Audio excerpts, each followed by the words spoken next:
xulka qaranay Soomaaliya ayaa ka anbabaxay magaalada Muqdisho iyagoo oo aadaya Tansaaniya si ay uga qayb qaataan tartanka xiisaha badan ee Chan Cup. waa markii labaad oo ciyaartoy matalaya Ocean Stars ay 2022 gudahooda ka anbabaxayaan Soomaaliya iyagoo ka soo qayb qaadanaya tartamo kala duwan. laakiin waa xulkii labaad ee Soomaaliyeed oo wato ciyaartoy dhammaan ka duwan kuwii hore ee ka qayb qaadanaya tartamada Afrika. waxaa Soomaaliya hogaamin doona macalinka loo ajnabi ah iyadoo heli karto macallimiin aad u daayar oo xulka Soomaaliyeed matali kara ciyaartoydan ay isfahmi karaan.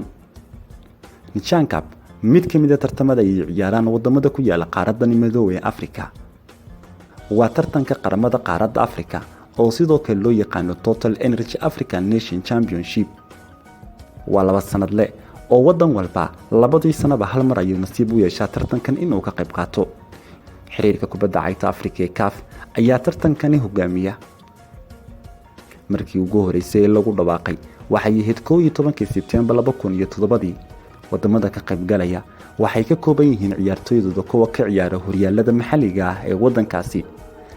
yacni ma ciyaari karo tartankan mana matali karo wadan ciyaaryahan ka ciyaara horyaal aan ahayn horyaalka wadankiisa. daafurkiisii kadib tartankii ugu horeeyay ee lagu qabtay Africos 2009 waxa ku guuleystay Jamhuuriyadda Dimuqraadiga ah ee Congo oo ay wehelisay Morocco.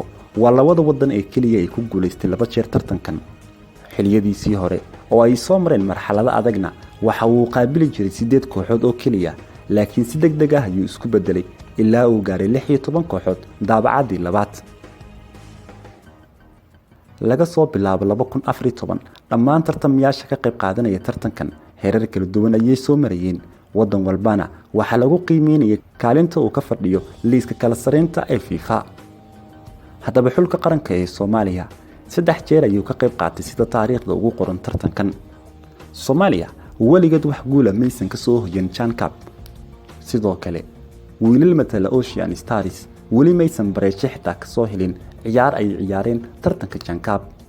taa waxay ka dhigan tahay in Ocean Stars aysan xitaa hal dhibic taariikhda ka qaadan tartankan ay ciyaaraan wadamada kala duwan ee Afrika. haddii aan dib kuugu celiyo haddaba xasuusta ciyaarihii ay ciyaareen xulka Soomaaliya sanadkii ugu dambeeyay waxa uu ahaa 2019 27 bishii 7 ayayna Soomaaliya la ciyaartay xulka qaranka ee Uganda. ciyaartaas Soomaaliya waxa looga adkaaday 3 gool, inkastoo hal gool oo calan ah uu u dhaliyay daayarka xulka qaranka Soomaaliya iyo kooxda horseed Farxan Xidig. lugtii labaad oo si aad loo sugayay 3 bishii 8 2019 ayay Soomaaliya la ciyaartay xulka qaranka ee Uganda. laakiin mar kale Ocean Stars 4 gool ayaa madaxa loo saariyay gooldaro qaraar ayayna qaateen. xilliga kale ee Soomaaliya ay ciyaartay Chan Cup waa 22 bishii 4 2017. xulka Soomaaliya xilliga waxay ku aadeen wadanka yar ee South Sudan.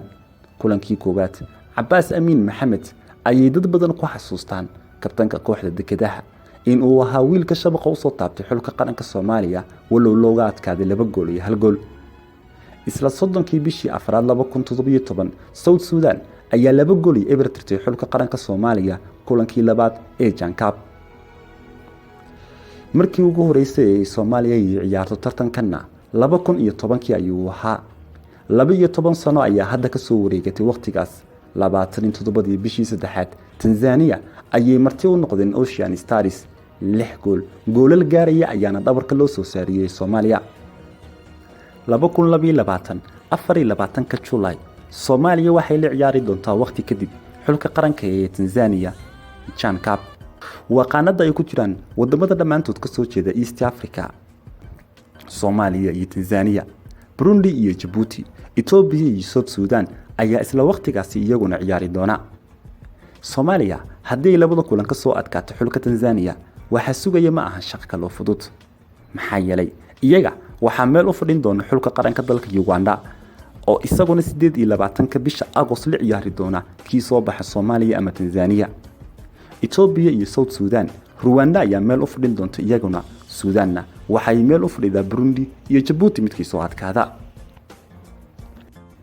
haddaba tartankan xiise gaar ah ayuu sanadan leeyahay marka loo fiiriyo wadamada sida ay u ciyaari doonaan isreebkani koowaad kan labaad iyo ilaa iyo isku aadka ugu dambeeya.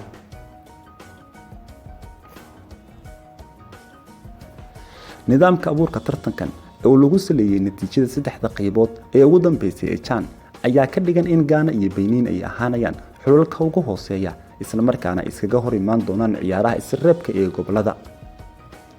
wadarta guuleystaha ciyaartaasi waxa uu wajihi doonaa Nigeria wareegga ugu dambeeyay ee aaga Western Zone.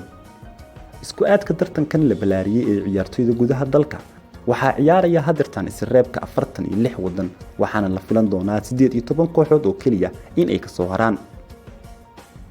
CAF waxay sheegtay in finaalka ay ka koobnaan doonaan 5 group oo kaliya, 3 kamid ah waxay yeelan doonaan 4 wadan halka labada kalena ay ku jiri doonaan 3 wadan oo kaliya.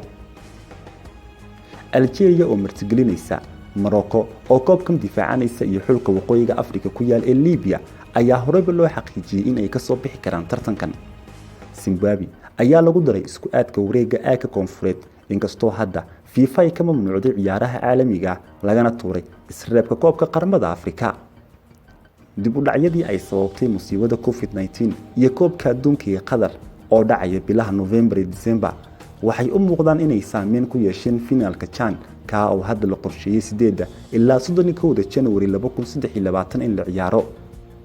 dhammaan tartamada isreebka waxaa lagu wadaa in la ciyaaro 2 lugood iyadoo guuleystayaashu ay ku soo bixi doonaan wadarta guulaha. kulamada lugta hore ee wareegga hore waxaa la ciyaari doonaa inta u dhaxaysa 22 ilaa 24 July iyadoo lugta labaad la ciyaari doono toddobaad kadib. labada xul ee Morocco iyo Libya oo 2 jeer koobkan difaacanaya ayaa ah xulka kaliya ee soo galay isreebka waxaana sidoo kale finaalka ay la ciyaari doonaan xulka martida loo yahay Algeria.